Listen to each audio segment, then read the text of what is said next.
It does help if you actually plug your mic in. I've heard that's helpful in making noise on the stream. If you actually plug your mic into the PC. Good one. I unplugged it to back up a save on my GB operator and just never plugged it back in. That was really smart.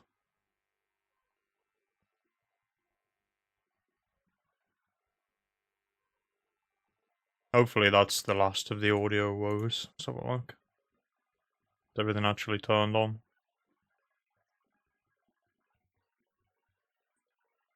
Yeah. Okay.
Alright.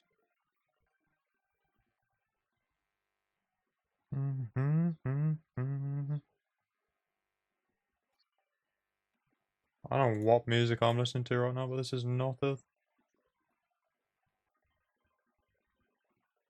There we go, it's better.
Oh, it's not running white.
How do I get out of this in YouTube? I'm stuck. Oh god, what have I done?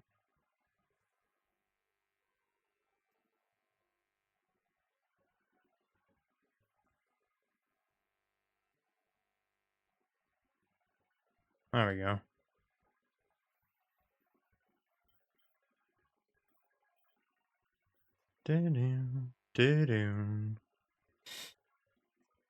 Teething pains.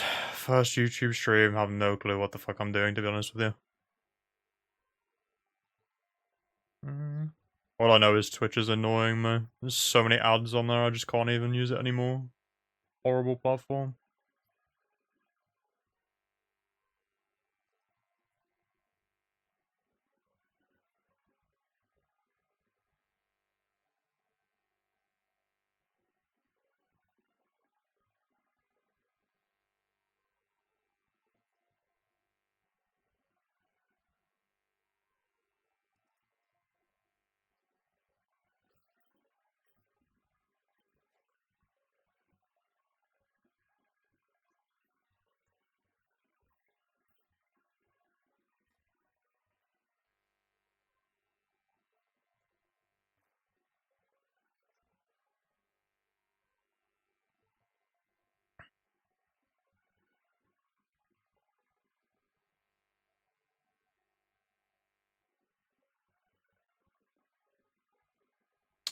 Yeah, it's good, Navarro. I finally figured out how to go live on YouTube.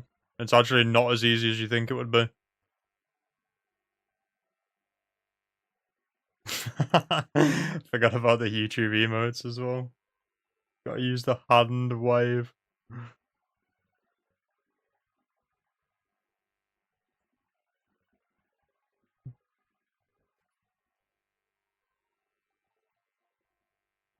I forgot what you were doing earlier. You went to go do something and I forgot what it was.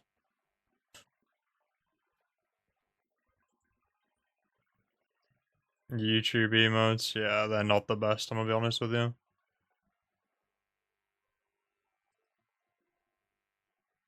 I just think Twitch is like terrible lately to use though. Like every time I open any stream, I get like 3 minutes of solid ads. Like I genuinely feel like Twitch is like a borderline like, unless you're doing like IRL streams, it's like a dead platform pretty much at this point. Took a shower and played League. Those two are mutually exclusive items. I'm not sure you can do both at the same time. Don't want to hunt until you get your layout. Have you had any more layout updates? Oh no. Past the one that you showed me with the dusk or whatever it was, the background.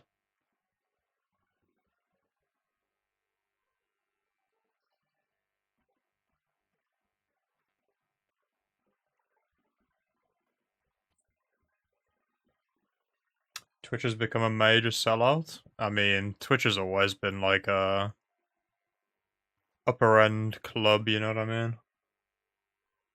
I feel like everyone that's like popular on Twitch is like a little circle, and then I don't know, the rest of the platform is pretty bad. Anyway, it's good deal. How you doing? Haven't gotten any now, but it's understandable since you asked for a lot of things. Is this where you sent him back like your annotations on the layout for him to fix? Holy YouTube stream? Yeah, it was good cabbage.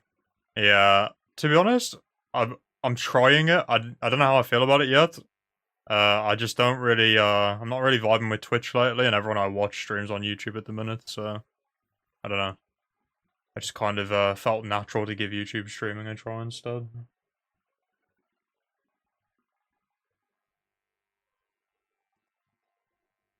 It all went downhill when they introduced IRL. I mean, I wouldn't necessarily say like downhill.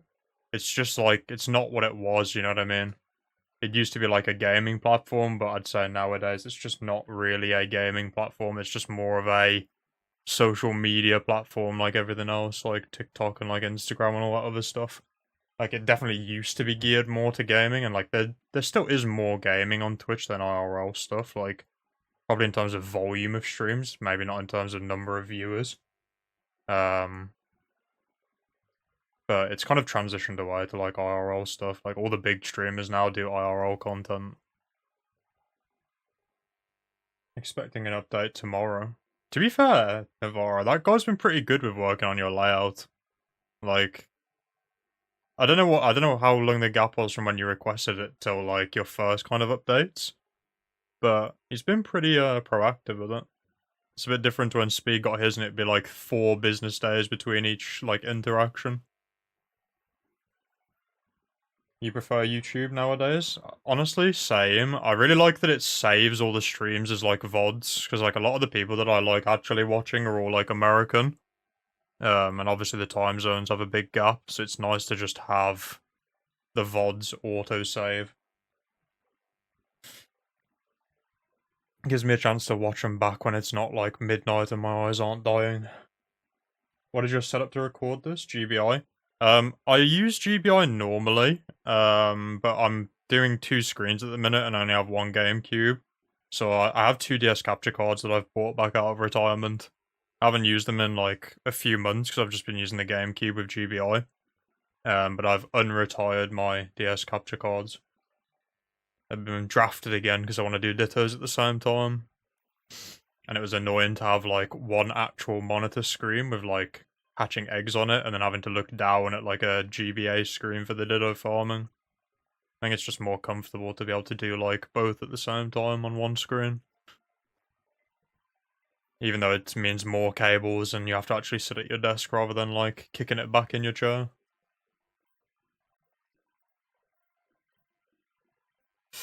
Another batch of terrible Charmanders. It's become drama TV. Yeah, pretty much. I mean, it's always going to be what gets views, right, though? Like, drama's always been, like, the most popular thing, just because it's, like, the shock factor of content. Like, even when it was, like, gaming stuff, your biggest news was whenever, like, stuff happened outside of that, you know what I mean? Like, I don't know, streamers arguing and, like, stuff like that. And that's just, like, the nature of content, full stop, and what gets the most views. But when you do IRLs in the mix, it just becomes like everybody just starts trying to farm for clips 24/7. It's all that I see on Twitter now as well is just like constant clips of like streamers. Even though like I don't follow any of them. But like it's all over my For You page.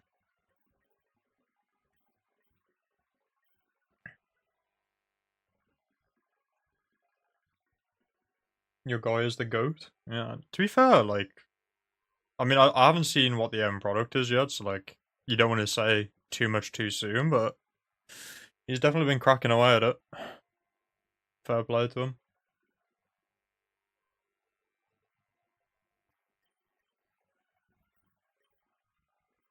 I'm getting really tempted. I've been looking through like all my shinies and like planning Battle Frontier teams in my head. It's my new like phase that I'm in at the minute. Because, like, I've been shiny hunting for a while now, so I've got so many that, like, could be used on a team.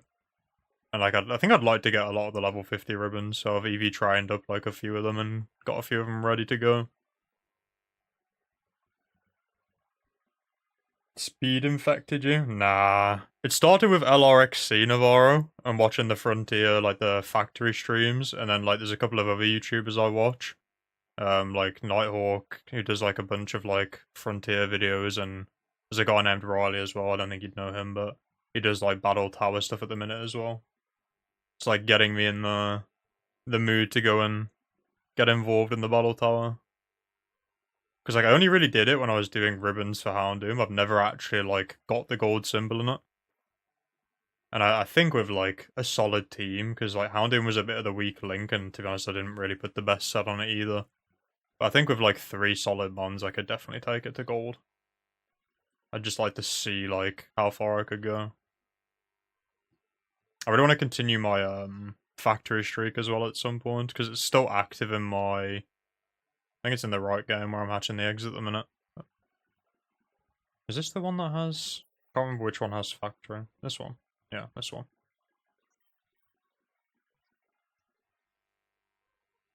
What am I doing? Clicking all the wrong things, apparently. I realized I messed up my, I don't know if you were in VC when I said Navarro, I messed up my Charizard a bit with the IVs. Like, I was targeting, like, 31, like, full 31 in everything, other than attack, with 30 in special attack to get me Hidden Power Grass. But I wanted to have 3 subs, like, depending on what the HP is.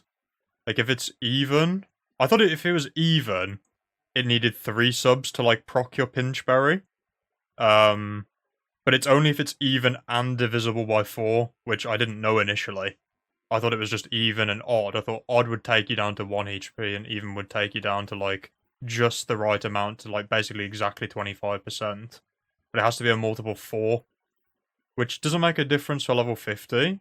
Because, like, 30 and 31 IVs, like, basically show as the same most of the time normally at level 50. But like a level 100 Charizard, if you have a 30 HP IV, it has 296, which is divisible by 4, so you can get your, like, berry in 3 substitutes. Whereas I was targeting 31, which doesn't get you your pinch berry.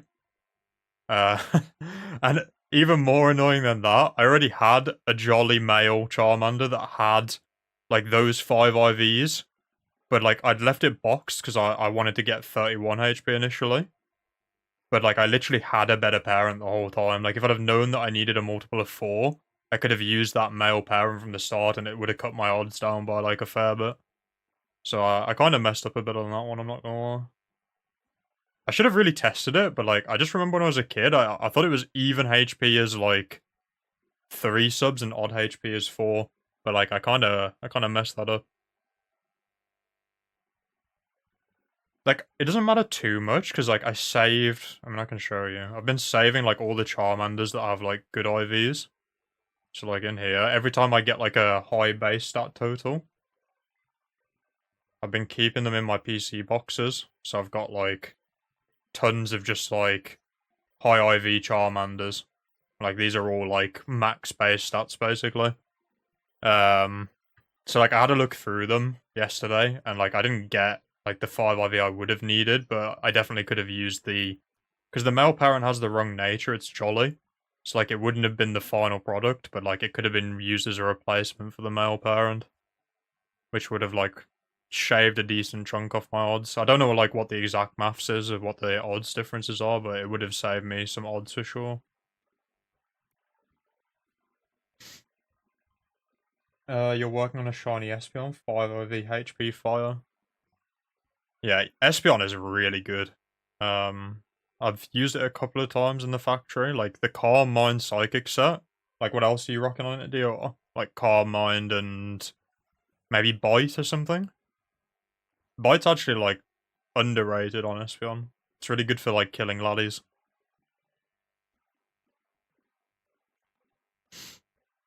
HP Fire is good coverage as well. Hits what? Metagross, Registeel, like all your steals, Skarmory, stuff you can't really hit with Psychic, I guess. And it gives you something into dark types. Not that there's very many dark types.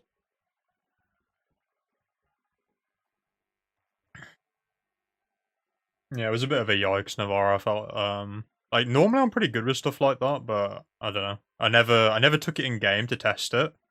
And then I tested it yesterday and then realized like the pinch berries don't activate with 31 at level 100. So now we're looking for level 30 instead, basically. Or 30 HP, sorry.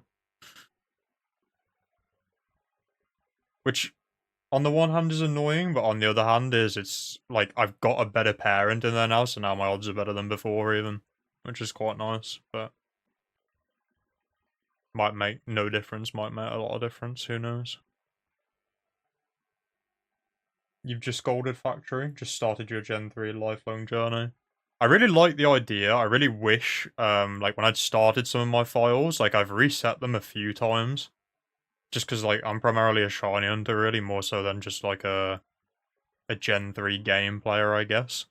And I restarted quite a few of my save files. It would have been nice to have had like one consistent save. Like my main fire red's like pretty much that, but emeralds, I've reset my emeralds like a ton of times. Like none of these are like original save files from like the start of my journey. I'm making the right hand game my like main emerald now, and probably my main file to be honest. So I've started getting the gold medals on that one.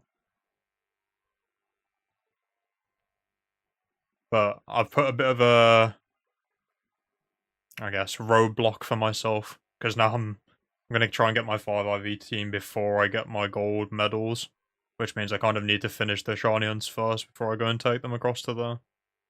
So I've just got like some of my mons that like I really want to use. Like I've got Salamence set up and I can't even like use it yet basically. Like it's just sitting here. I mean it's not fully ready to go even because like it's got fly instead of, well I guess rock slide, but I've still got a debate with myself if I want to get rid of Dragon Dance or if I want to, because I kind of want Choice Band on it, but then if I get rid of Dragon Dance as an egg move, I can't get it back, which seems like a horrible waste. So I'm kind of debating not taking Dragon Dance off it and just running it as a Dragon Dance Salamence instead. Because like it feels pretty sad to get rid of that and then not be able to get it back. Is that the Muzzy Soda? How you doing, Muzzy? I feel like I haven't heard from you in ages. Are you still alive? Yo, it's good, Jose. How you doing?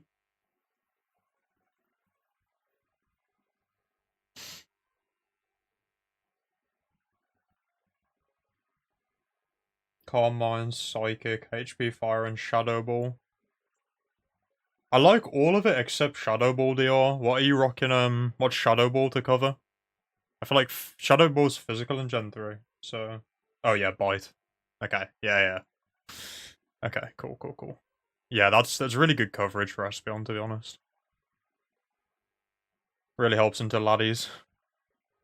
Like, good flinch chance as well, because you'll be faster than them if you do, like, speed investment, which I'm assuming you're probably doing max speed, max special attack, right?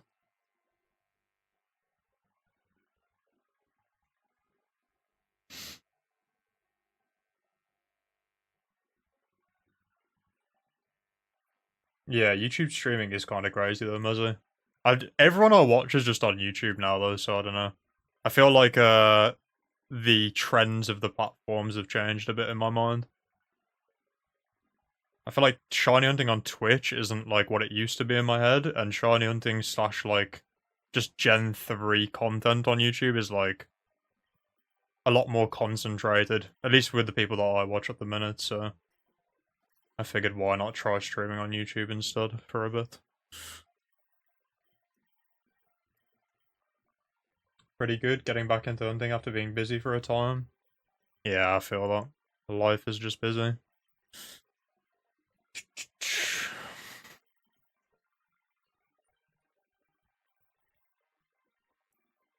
Choice Band is kind of a free Dragon Dance, but you're stuck with the same move. You'd rather have the possibility of choosing.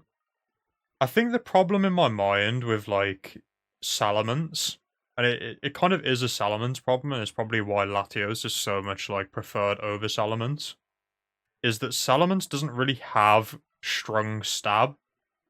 Like, you've got aerial ace, or like best case, you've got HP flying if you've got like the absolute optimal damage, but like realistically in the battle tower, you're gonna want aerial ace to hit all your double teamers.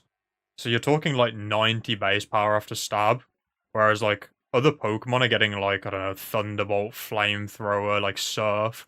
All these moves are 95 power like pre-stab. So like even though Salamence has a crazy attack stat, it doesn't really like get the most use out of it. Which I think is why Choice Band's kind of useful, because it gives you that initial attack bump to fill in the gap you're missing. And like it gives you an extra free move slot where you don't need Dragon Dance to like try and pack in another super effective move for like coverage. It kind of compensates like lack of good stab with like good coverage, I guess. Because like, yeah, you might not be stabbed with Earthquake, but like a super effective Earthquake's gonna kill most Pokemon because of the attack stat.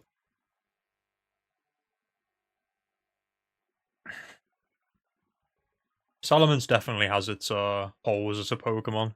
Like back when I was trying to do my ribbons, I had Salamence, Metagross, and Houndoom on a team, and I lost my very last ribbon battle. I think it was the 56th. It was either the 55th or the 56th battle in my Emerald streak because I was using a DD Ments, and I was fighting a Nidoking and I had Intimidate up, so I was like taking not very much damage. And maybe it was greedy, but like I was setting up Dragon Dances and I was like, oh, I'll do one more, and then I got crit through Intimidate. And then I'm pretty sure it even Horn Drilled something after that. And I just folded basically to a Nidoking, which was pretty embarrassing. But ever since then, like, setup moves have a certain risk attached to them still. Whereas Choice Band doesn't. And yeah, you need to swap out of Choice Band if you get choice locked into something bad. But like the rest of my team members are like bulky mons, so like swapping out isn't too scary, to be honest, if I get choice locked. I forgot to mention you're into RNG minipping, so you plan to save beforehand to get the shiny you want. I saw that in, I think you were talking about that in Nighthawk's stream, DOR. Or maybe it was Riley's, I can't remember. I saw you talking about it somewhere. I mean, it's definitely, like, if you want good IVs in the old gens, it's definitely a time commitment for sure. And not everybody's willing to sink that length of time. And, like, especially if you're trying to get, like, a perfect Pokemon, like, the time sink is, like, unreal.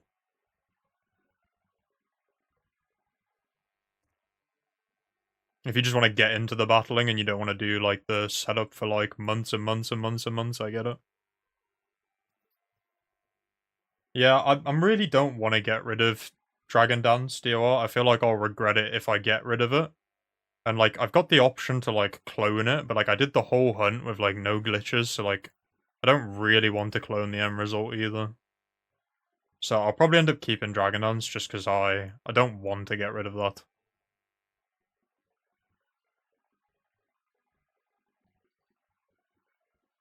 You feel like YouTube is actually trying to compete with Twitch now? Streaming here used to be trash. To be honest, there's still some stuff I don't like about streaming on YouTube. Like, I don't like the fact that there's no, like, custom emotes. Like, I know you can get, like, channel emotes, but I think Twitch having, like, that integration with, like, is it 7TV or whatever it is?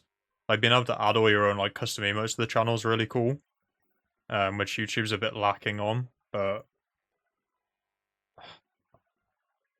I think the ads on Twitch are just getting a bit silly, in my opinion. Like, I really don't like watching streams on there anymore just because of the sheer number of ads. Like, I have, like, uBlock and stuff, and, like, you still just end up watching a trillion ads, so... I just think sometimes you click on, like, a new stream that you want to check out, you get, like, a minute or 2 minutes of, like, solid ads when you first, like, click on the stream. And, like, the amount of times I've clicked off a stream because I can't be bothered to watch 2 minutes of ads are, like, uncountable. So, I don't know. I feel like Twitch is just getting a bit aggressive with, like, ads and just being annoying. It's a bit too corporate-y nowadays. Which I get they're a business, but it's kind of shit for the user experience. You don't like the randomness, you like to get what you want. I feel that. You see, I feel that, but to the same degree, I'm a shiny hunter, so, like, the randomness is what I like, really. Like, I can understand the wanting to get your own product, but I like the the grind element of getting to my end product. Plus, like, as a shiny hunter, I can't really say I don't like randomness. It's like the whole thing that I do. You have neither the brain nor the patience for RNG. So you just try with the best funds you can obtain with the knowledge you have. Yeah, that's fair, Jose. I feel like doing basic RNG stuff isn't that scary. Like, if you watch some of the guides, like, it's not... Like, I know a fair bit about, like, how RNG works, just because, like, I've done shiny hunts where I wanted to know if they were, like, huntable or what the issues would be. So, like, I know from watching stuff, like, how it works, but it's just not really for me, personally. I like the randomness, as weird as it is.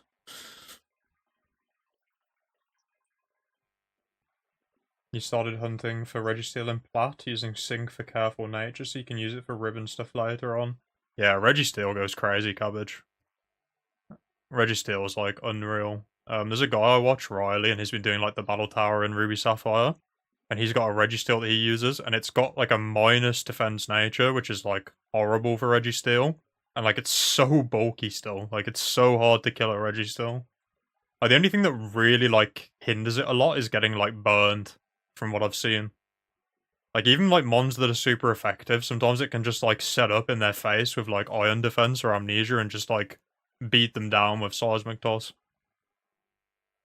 I don't know if, like, how the movesets change and, like, what the threats change to in, like, Gen 4 compared to Gen 3. Like, you'll obviously have things like Garchomp that you're not gonna be able to sit on a Garchomp the same way you'd be able to sit on, like, some of the Pokemon in Gen 3 that are a bit weaker. Like, there's definitely some power creep in Gen 4 with, like, the type of coverage the Pokemon get and, like, just the strength of the Pokemon compared to, like, Gen 3 and below. But, like, I feel like Registeel, if you've got, like, a perfect nature and, like, perfect EV spread, like, you'll be fine. Registeel will eat most Pokemon alive, probably. What are you going to do ribbon stuff on, Cabbage? Have you decided? Obviously, Registeel will be on the team, so I'm assuming that's going to be part of the, like, ribbon squad. But is it going to be for, like, Entei?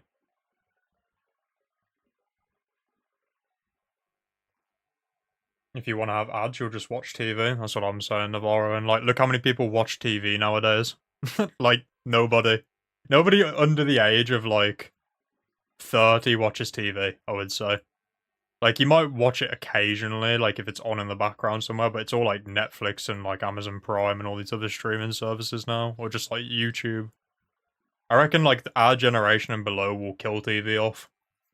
As, like, a media form. Like, it'll all become, like, streaming services entirely, I reckon. YouTube is still miles behind on 7TV and all the other plugins. Yeah, I agree, but... Again, I feel like Twitch, you get a lot of... I don't know if it's because I already know people that are here, but, like, I like that in YouTube, it seems like the people that join are more interested in what's happening, if that makes sense. Like, maybe that's just, like, the few people I've spoke to so far, but I feel like there's more... Especially for, like, shiny hunting and Gen 3 content, I feel like there's more passion on, like, YouTube. Twitch just feels like a lot of, like, bot content and just, like, farming whatever the easiest thing is, you know what I mean? It feels a bit more, like, depth to it in YouTube. RNG manipulating is not like Pika hexing mons, takes time, effort, and skill. I mean, I agree it's different to just cheating in a Pokemon. I just don't think it's for me, personally.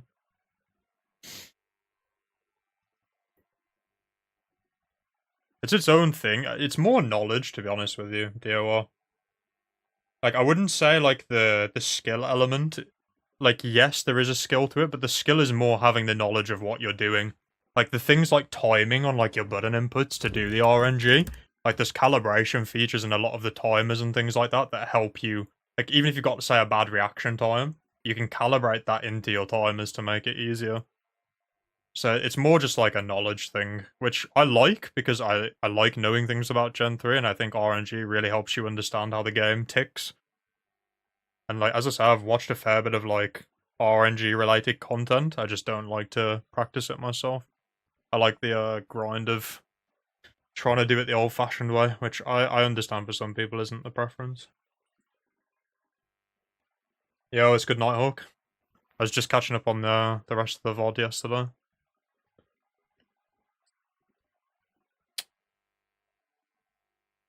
Riley's streak got rest in peace yesterday. I think I saw you in the chat afterwards, but he got pretty high back up again in the same stream, to be fair. I think he was back up to like 56 by the end of the stream or something, which is pretty unreal.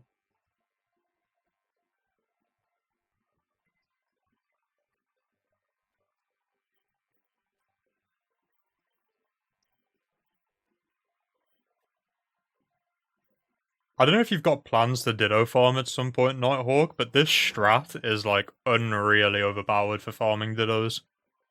Like, I've started doing a repel trick, so like my lead Feebas is level 41, and it basically filters out like pretty much all the Whisper and Loudred in the entire place. It's like 95% Ditto, which makes it like way more convenient, like not just for like finding and catching the Pokemon, but like even checking the IVs. Like, you only have to remember, like, 4 levels compared to remembering, like, all the lower levels as well.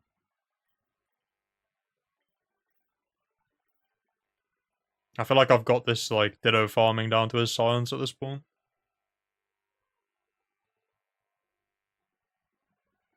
Knowledge pre-planning. You love it, don't like to reset over and over, but to each their own. Yeah, I think the knowledge element of RNG is really cool. I like, and obviously it helps a lot with shiny hunting stuff.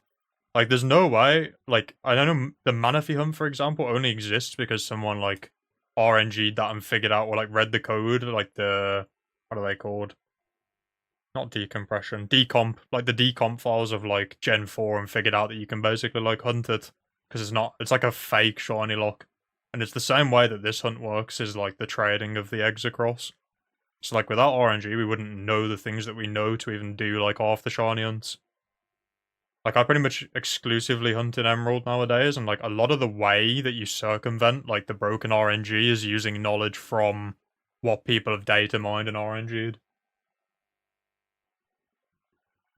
It's just very much personal preference between whether you enjoy hunting or whether you enjoy RNGing stuff.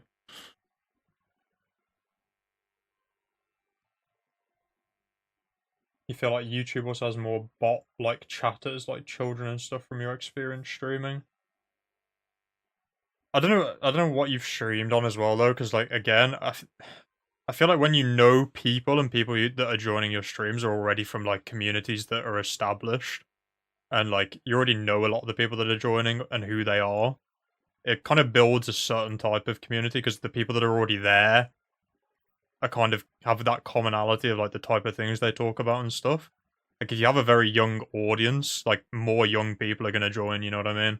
And then it kind of snowballs to, like, you've got a chat of, like, spamming, annoying stuff. Whereas, like, if you've got people that you know that join your stream that are, like, most of the people that are here now, I don't think there's anybody here now that's under 20, you know what I mean? Like, when you've got those people in your chat, you'll talk about things that are naturally more interesting to older people and not children, so you'll get more of similar people joining.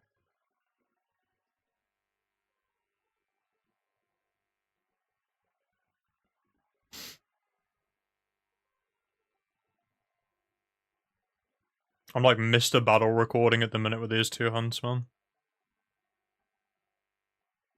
Yeah, I got a pretty crazy Ditto earlier, Nighthawk. It's not like perfect, so I can't really use it for what I wanted to use it for, but like this Ditto, like I'm doing an Adamant sync now at the minute, so I've got my Abra in the lead. But like I got this naughty Ditto. It's got perfect attack and defense, and then it's like 20 plus in all the other stats as well.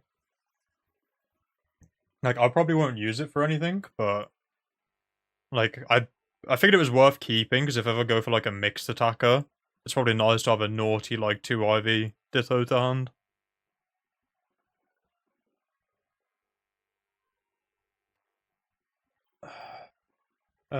What's the goal for the Ditto farming? What am I looking for? So I've already got one of, well, I've kind of got one of the 2 Dittos I want. Like, I got this Ditto, like, really fast. This was maybe, like, 2,000 Dittos caught or something. And it's perfect special attack, special defense, and it's got 30 in speed as well. And the reason I was farming that one was because I wanted a Ditto for... I was basically collecting Dittos for, like, genderless Pokemon 5IV setup. because the way the 5IV eggs work is obviously you're improving both sides of the parent. But with both the genderless Pokemon I want, which is like Starmie and Metagross, you can't upgrade the one side of the parent, right? Because you're locked to a Ditto. So I need a really good starting Ditto to make the 5IV hunting easier for myself.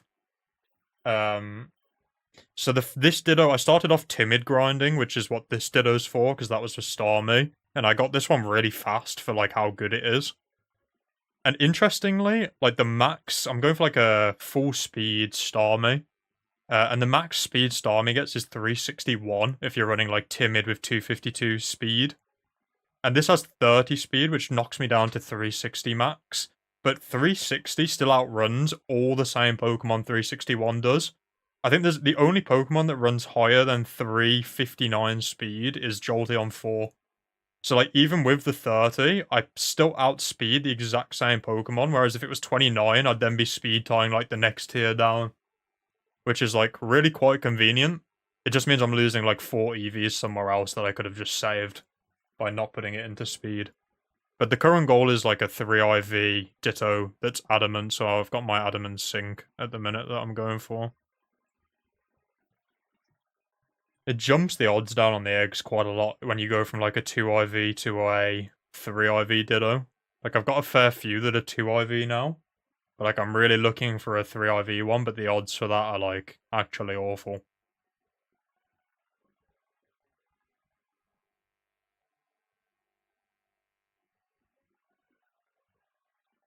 There is kind of a workaround though, wherein like if I get say a 3IV Ditto, but it's the wrong, like realistically I could take like a Ditto that has another nature, and I could do a different type of breeding, that works. It is first in the party, Nighthawk. It's just because I'm viewing it in battle, it moves your fainted Pokemon to the second slot. So like when I get out of this, you'll see it's actually in the front slot, like out of battle. It just shows that way when you're in battle. Like, you can work around it. Like, I could use this Ditto I've got that's timid, and I could do the type of breeding where you generate an egg until you get one that's adamant, and then you could just hatch the same egg over and over again, changing the IVs.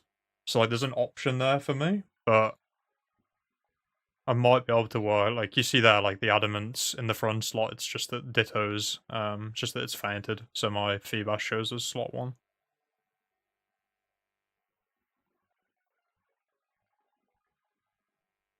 Like, I've got, like, an adamant one that's, like... I've got this one that's adamant, perfect attack, perfect speed.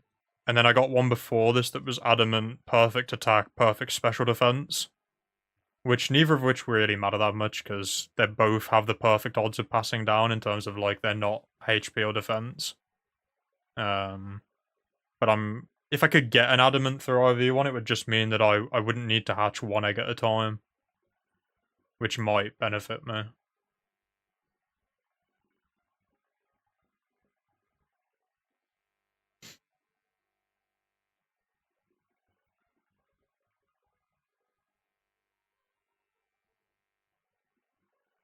That makes so much sense. Yeah. I mean, to be honest, like, the Ditto farming's okay. It's just really, like, it's not too hard to do as, like, a thing. Like, you can just do it on the side of something else you're doing. It's just very, very boring. And, like, you see, like, because I'm doing batches of 60, like, the way the setup works, I've got Feebas with me because it's 255 catch rate. So, like, when I send it out, I use Splash, which does nothing, and there's no, like, animation for it either because I've got animations turned off. So then, like, the Ditto transforms into me, and then I can throw a repeat ball for 100% catch rate. Because it's a 255 catch rate Pokemon that I've already got in my Pokedex, so it's a guaranteed catch in one repeat ball.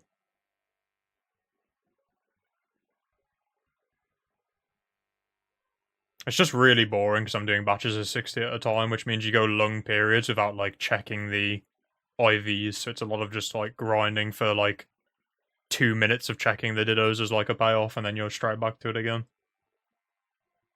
It's really quite boring, but we must do what we must do if we want what we want.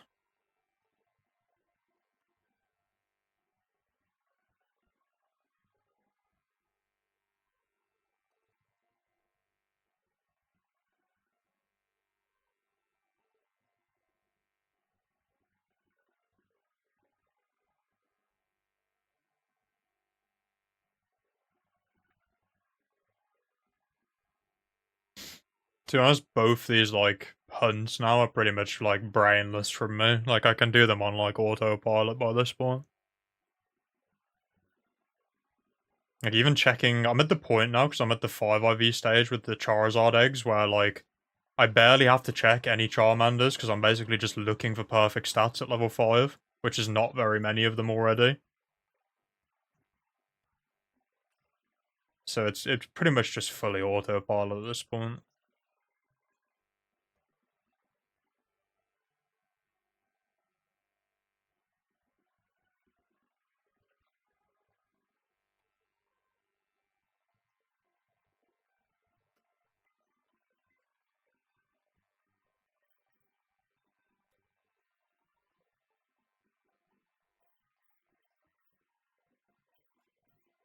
Like, if it's 20 HP, if it's not 20 HP, it's not even worth checking.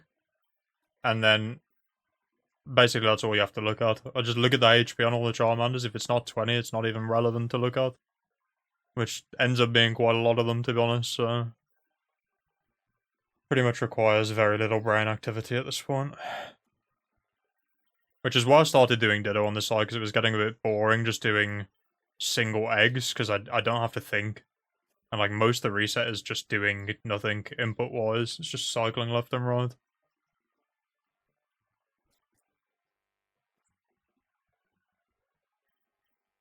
Speaking of, though, we're almost at the checking the Ditto stage, which is nice. After this Espeon project, which is really chill, just need to play through Espeon. You're gonna do the craziest one, which is 6 IV Shiny Pichu with Surf from Pokemon Box. Play through Fire Red. 6 IV Shiny Pichu from Box. How do you RNG stuff in Box? How does that even work? Oh, this song is not it. I need to change this. Not a fan of this song.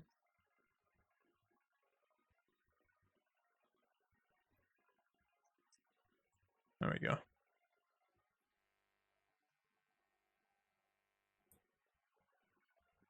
You don't know? You're gonna have to research it? Because I'm trying to remember how you, like, get given the egg from that. Obviously, it's depositing X number of Pokemon. Oh, it's like trading, right? Like... I suppose you'd be RNGing one egg, though, wouldn't you? So be RNGing the one that you get on your...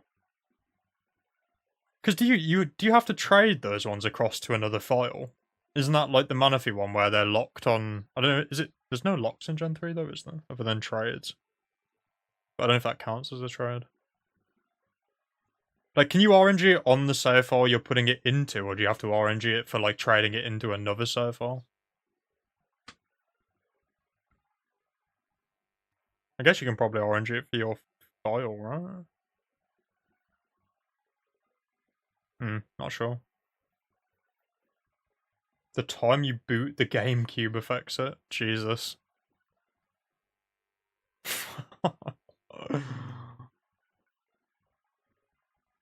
That sounds really annoying, to be honest.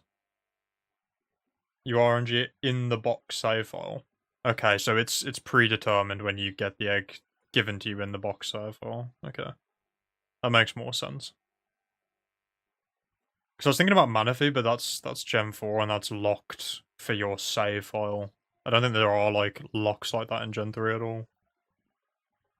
Other than maybe, like... I think it's all trade stuff in XD.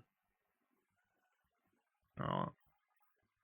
I made myself a nice little stat table for the Dittos, but to be honest, I have most of the numbers that I need to know memorized, but I'll drop it on screen. Basically, have to check the full, like, 60 Dittos now for any good IVs.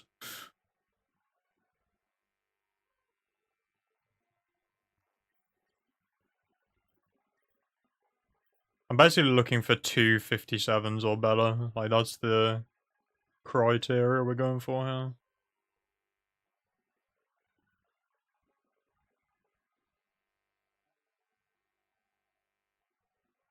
That's rubbish. Almost close, 6157. No.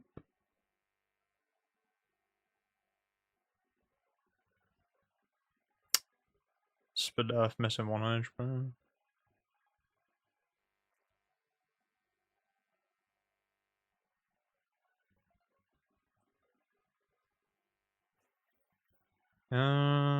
Rubbish. This is how most of the IV checkings go. It's very rare to actually even get like a 2 IV one most of the time. It's just pretty ass. Unfortunately. Alright, nothing in box 1.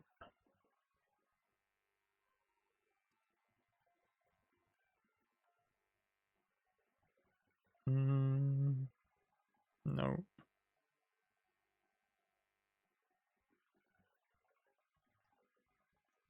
No. Is that minus speed? No, adamant. That was close, but it's too high level.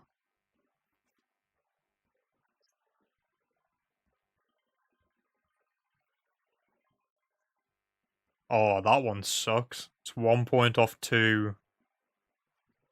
That's very close to 3 either. That's gonna be like 30 SPDF, 30 defense, or like 29 SPDF, 29 defense, or something like that. That one might be worth checking to see if there's maybe a hidden power on Metagross that I might want where I need 30s. I'll double check that one in a minute.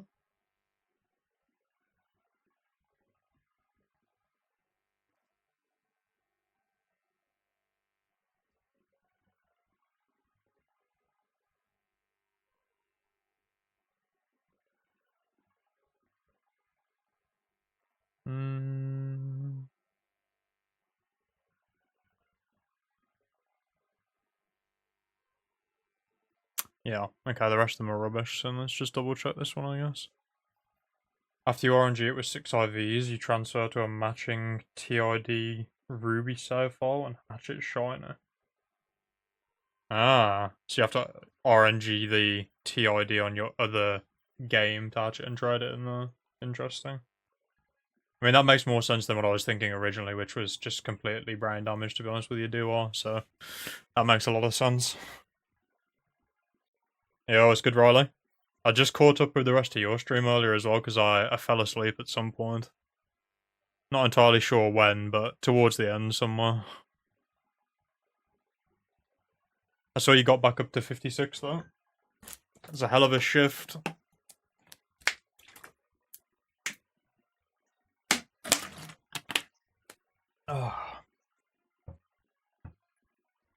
So I want to check this one and see if it's 29 or 30 in this spare stats, because that might be useful for like.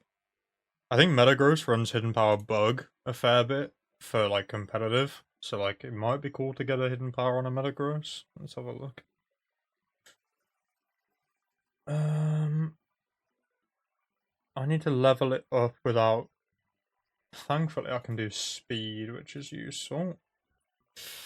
Okay, I need to take that with me and go and level this one up, I think. Should only need like 1 or 2 levels and we should be good. Let's move these Dittos across.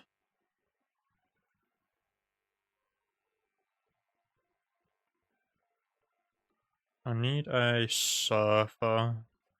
Why do I feel like Feebas can't learn Surf? Prove me useless. Prove me you are useless. Oh, it can actually learn Surf, okay. There's me, told. Was a slog, you know, you had to get that streak back up and running. I mean, to be fair, getting back up to 56, like, considering the amount of streaks you used to lose, like, as you say, like, right when you went live at, like, I don't know, 40, what, like, 45-ish battles? Somewhere around there. Like, being able to get 88 and then 56 again on the same stream is, like, I think you're starting to get the patterns down now of what you need to do for certain mons. And, like, obviously the little adjustments to the team, like the Lumberry, the Icy Window, just now you know how to play with them a bit better.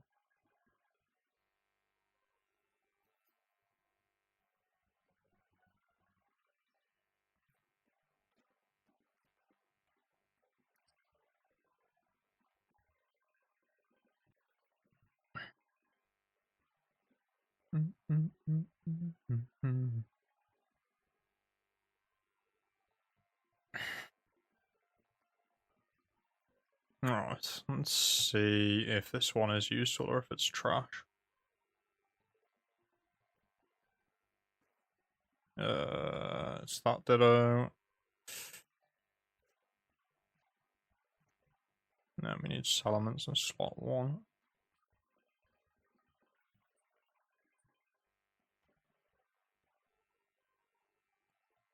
Yo, it's good, Vreeze. How you doing? Good luck with the IVs. Thank you, thank you. I'm gonna be honest, both these, like, things that are on screen have very low chance of actually paying me any dividends in any one session.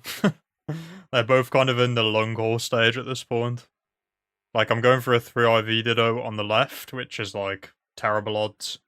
And I'm at the 5 IV stage on the egg for Charizard on the right, which is, like, again, I've been doing this hunt now for, like, I mean, I can tell you when I started the Charizard one.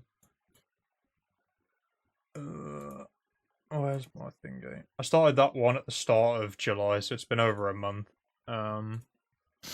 So they're just in the long stage of just like full grinding at this point.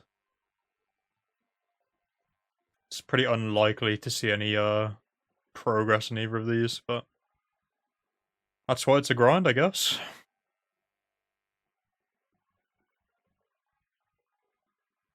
For sure, the squad and you were operating at full capacity, you've run it so many times. Dude, some of those fights, like I was watching back, like when I was trying to watch the end bit of the stream, I was watching back some of the Hariyama stuff. Because I was like up in my, while you were doing that fight, I was basically up in my attic. And like I could hear it on my phone. So I had to go back and rewatch it to see like exactly what happened, but like some of those fights are crazy.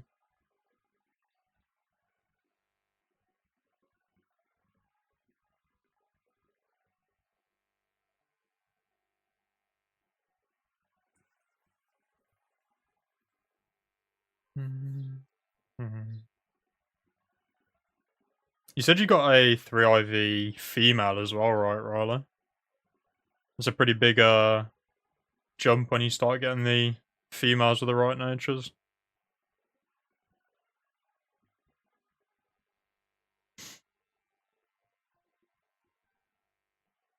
Are you still rare candying to check IVs, Riley? I feel like you're probably fine doing that until like you have a 4 IV female and then it gets a bit ropier.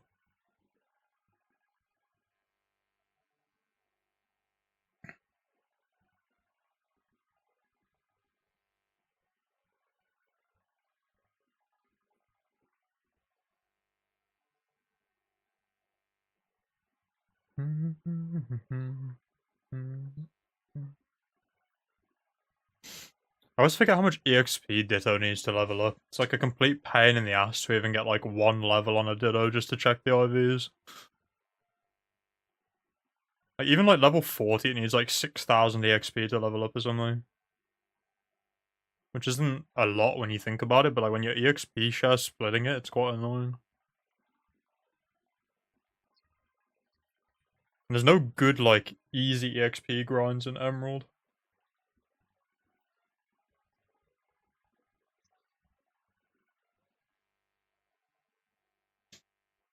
That's right. 3 IV female with Adamant, special attack nature. Do you mean special attack IV, I assume? Looks to be one that would be good for HP bug. It's 4 out of 6 IVs you need. You have tons of rare candies to use. I mean, the rare candies are fine, Riley, in terms of, like, to level up.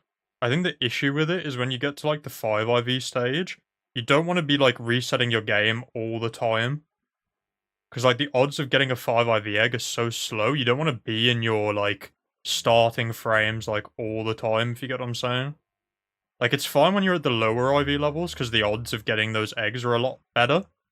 So you won't spend as much time in that RNG, but like when you're at the 5 IV stage, it's so unlikely.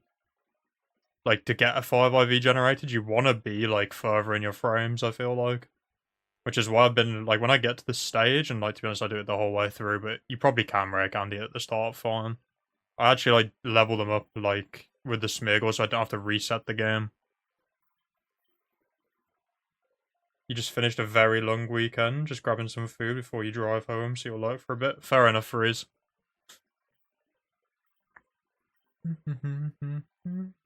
Hopefully that wasn't a long weekend of working still. I know some people do like weekend shifts. Horrible.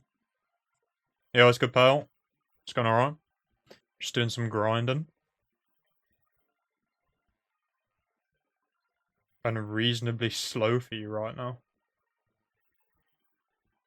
What bit's unreasonably slow, Riley? Sorry, I feel like I missed what I said to you and now I'm not sure what I'm on. You on about just grinding the eggs?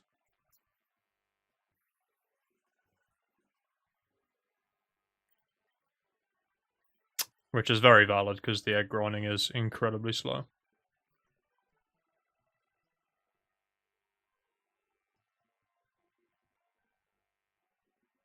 Using the rare candies to check each female.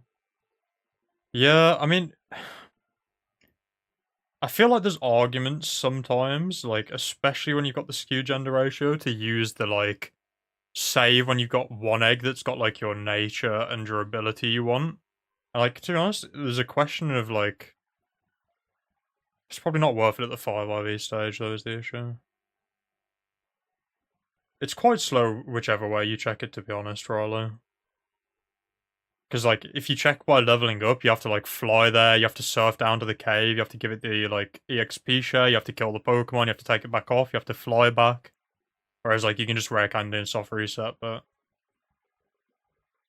I'm surprised it's that slow with rare candies, because, like, what level are you rare candying to? Like, I don't have to get Charmander to that high of a level to check the IVs, but I think that depends on, like, what base stats the Pokemon has, and, like, what the nature is. Like, where the 31 IV point is that you can, like, determine. Yeah, I know that, Scorpio. I have them on both my save files currently. But, like, the problem with that is, because you'll be resetting, like, every egg that you check like that with the rare candies. Like, you're gonna be, like, reverting back to that bit, like, over and over and over again. And, like, yeah, you could leave your game, like, on overnight, like, every now and then. Which probably is, like, an okay enough workaround. Like, say you, like, finish your, like, set of hunts for the day. And that's what I've been doing with the Ditto hunt at the minute. Like, when I finish doing my encounters for the day, I just leave it on overnight. And then I record a new battle video in the morning. And that way it's, like, further in the frames than it was the day before. But even then, you check so many in, like, one session. I mean, it depends on what Pokemon it is, but you end up checking a lot in one session. I just like the security of knowing that I'm, like, not doing anything that could cause me any problems with being in the same frames. And yeah, there are workarounds with the battle videos, which I incorporate where I can, but, like, I'm not sure that fully would make me comfortable still even within each session.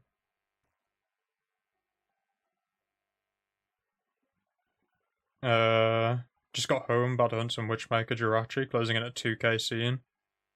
Yeah, that's a long one. Is Wishmaker's the one where you play through the game, right? Pale? Like, to where you can trade. I always get the two mixed up.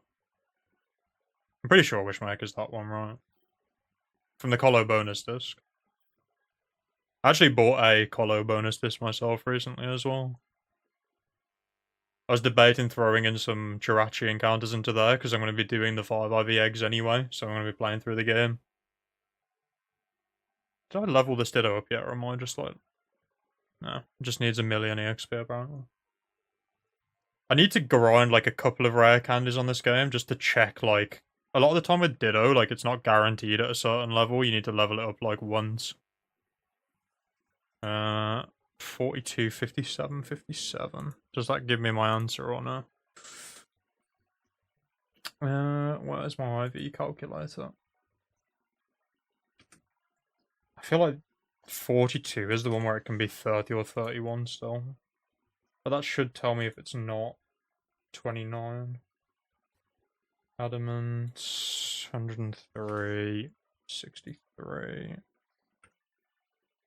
57, 41, 57, 56.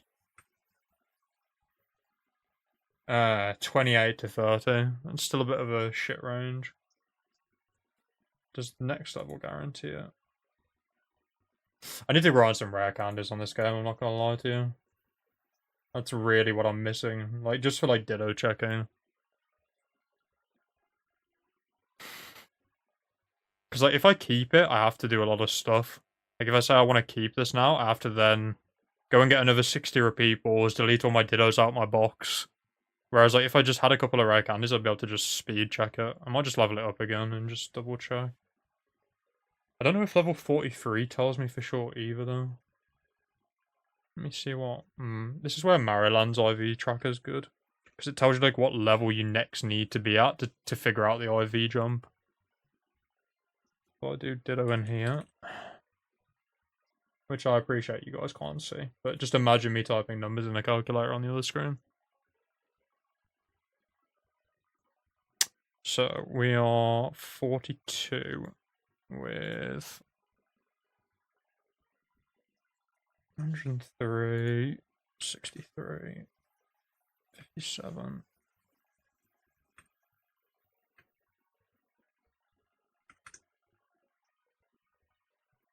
Check stats again at level 43.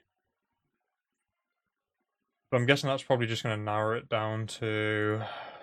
Let me check and see what that narrows it down to.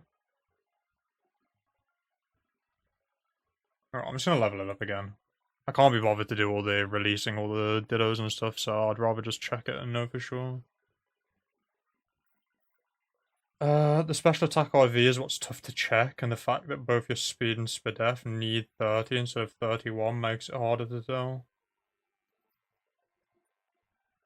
Yeah, I mean, I'm not sure how much I'd worry about the special attack IV, because that you're not gonna really want a set special attack IV like that anyway.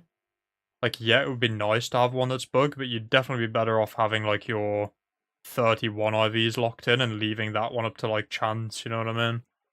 Because like, there's a lot more roles where chance is fine with special attack compared to if chance is fine with your other like stats.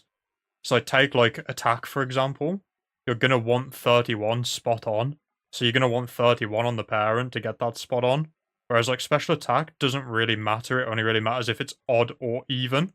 So you're gonna have 15 rolls where it doesn't matter like which one you get, or like 16 rolls. So like you're better off worrying about like your other stats.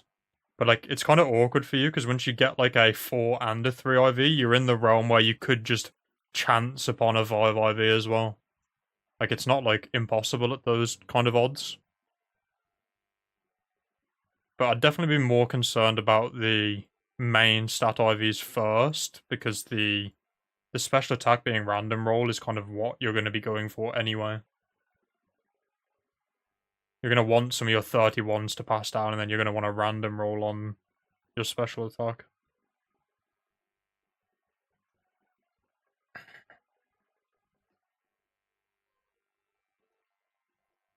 Bonus to using save corruption to cut the time on your resets. Not bad unless you fuck up the reset.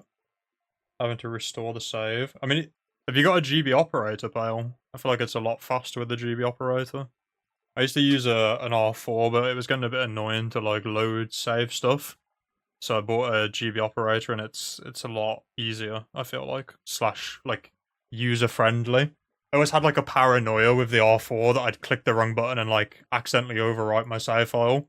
Whereas like it's pretty much impossible to do that with the operator, which is nice. And to be honest, was the main reason I picked one up.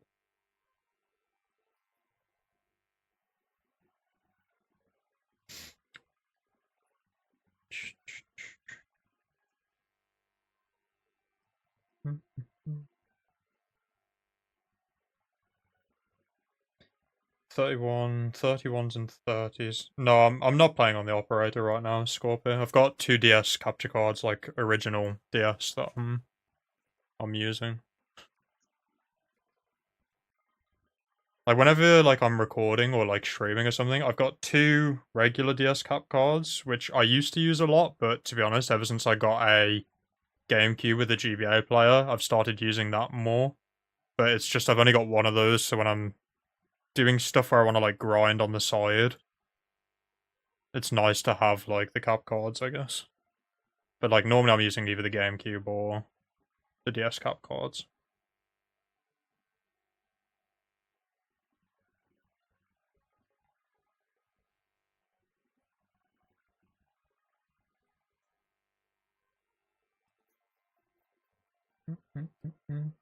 Worst comes to worst, double agents of the hidden power. If the special attack IV makes the power in the 50s. Is that how much it changes, Riley? Does it change your overall, like, damage as well? It's quite interesting. Because I think in both of mine so far, it's changed the type a lot, but not the power very much. Like, the power seems to alternate between, like, 70 and 68. But, like, the typing changes. I haven't had, like, a big drop-off in the actual damage. Maybe that's the difference between, like, having multiple 30 IVs rather than 30s, though.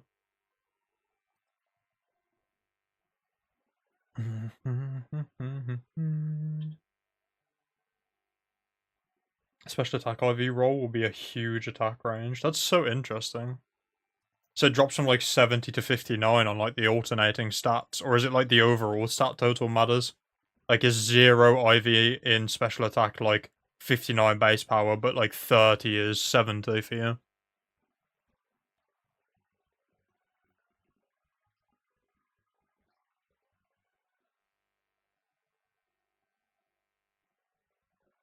I still can't believe I messed up the HP IV on this Charizard. Such a silly mistake to make. I might have wasted a lot of time doing that, potentially.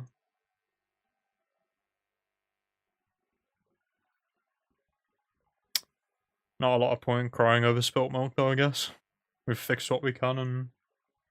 The biggest downside was, because I didn't realise I needed 30 HP, like, I've got... Like, if I talk to the guy... Oh, he's got an egg, of course. Oh, and I can't even take it because I've got no room. Alright, I'll show it after once I've finished this pouch.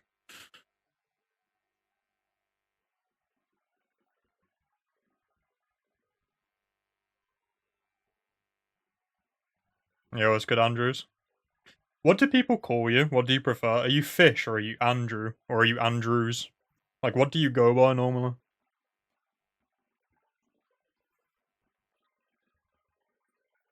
7 special attack IVs makes it 70, 8 makes it 59, 9 is 59 bug. That's so interesting, Riley. I wonder if that's got to be to do with, like, the pattern. I always thought the damage was, like, dependent on total IV number.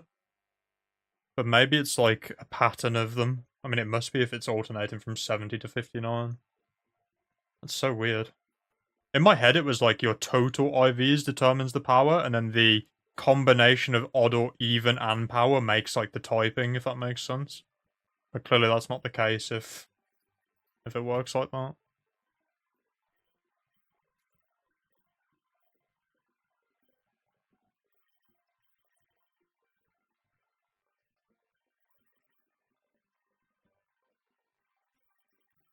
How close am I to leveling up? This is starting to get old.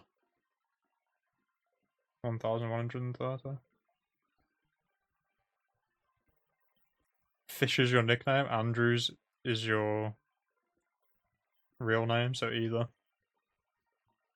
I go with Andrews. I feel like calling you Fish just sits weird with me. I don't know why. I'll go with Andrews, I think.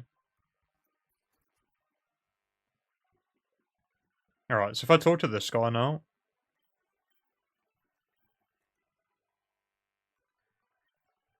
Like, if you look at what it's called, I have... Like, I got a male really early, and to be honest, I'm glad I kept all of the, like, really strong ones, because it kind of saved me here. Like, my second Charmander, the male one there, has defense, special defense. I don't know why I put special defense twice. That should be speed, so I've messed up the name in there. But it's perfect defense, perfect special defense, perfect speed. And then it had 30 HP and 30 special attack. But it was jolly. So, like, that's the Charizard I'm basically looking for, as, like, the 5, quote-unquote, 5 IV, although a couple of them are the 30s. But, like, that would have given me my Hidden Power Grasp with the right HP for Substitute. And I got that one really early in my breeding process. Like, it is jolly, so I can't use it as, like, my final one, because I'm running a special attacker. But, like, I got that one super early in breeding, but didn't realize 30 HP was what I needed, not 31. So I could have, like, replaced the parent, like, a lot sooner. And the way I get the fast eggs is, like, I always hatch the females in my other game. So, like, once I save and I hatch the egg, I'll unhatch the egg by soft resetting. and I'll trade it to my other emerald and I'll hatch it there, so I get different trainer ID for faster eggs. But because I thought this was like a reject like egg, I didn't bother like trading it and hatching it in the other game. So now I've got like, now that I'm using it because it's got the IV I want in HP that I didn't know I needed. Now I'm using it, I'm getting slower eggs than I could be getting basically. So I've kind of like scammed myself like twice. But I'll just have to live with it basically. The eggs aren't that slow anyway, so it's not like the end of the world, it's just like not optimal, which is a bit annoying. Alright, what does that tell me? 105, 64, 58, 42, 58, 60. Yeah, it's not even 30s in defense and special defense. I'm not going to keep this Ditto. If it was 230s, I might have kept it for like maybe a future hidden power, but 29 isn't really that good. So I might as well just soft reset.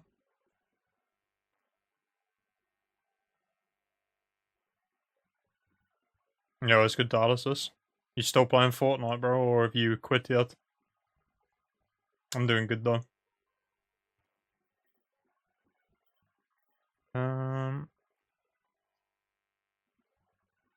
There's on.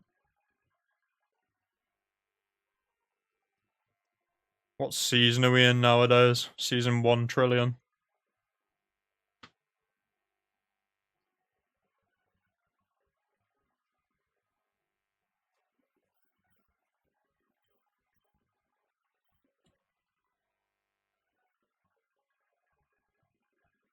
Chapter 6, Season 4. I was never a big fan of double pump, I'm gonna be honest.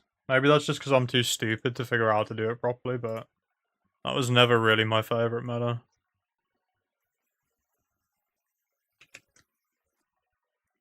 I think it was more fun, not 18,000, whoops. It was more fun because it was just early days and no one knew what they were doing.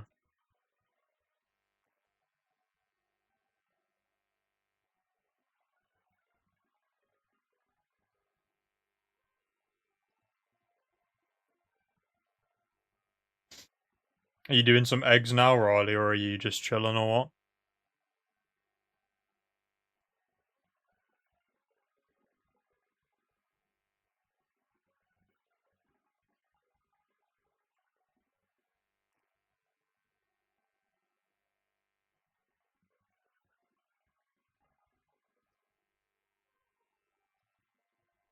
Alright, sounds good, dialysis. Have fun, bro.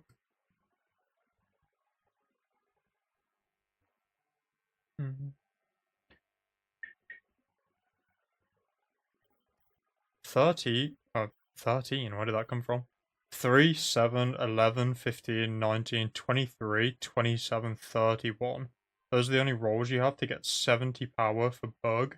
And the same pattern starting from 2, 6, 10, etc. is flying at 70. So not only is it like odd, it's alternating odd and alternating even, as in like 5, 9, 13 are going to be the same hidden power type but less power. That's really weird. I need to read the breeding guide a bit more and see how the hidden powers actually work. Like, the only thing I bothered looking at was, like, what do I need for, like, the one that I'm targeting?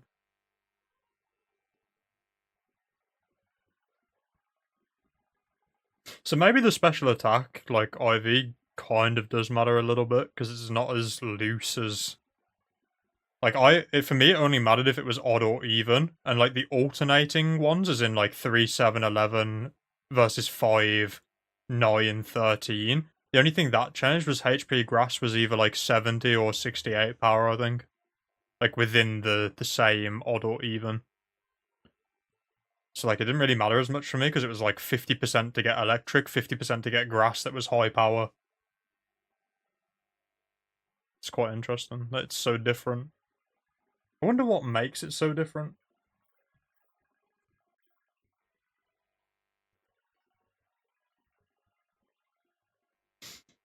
Think you want to try to just get it at 31 since that'd be easier to track? I mean, it will be easier to track, but the volume of 31s will be a hell of a lot lower than the volume you get of all the other ones added up.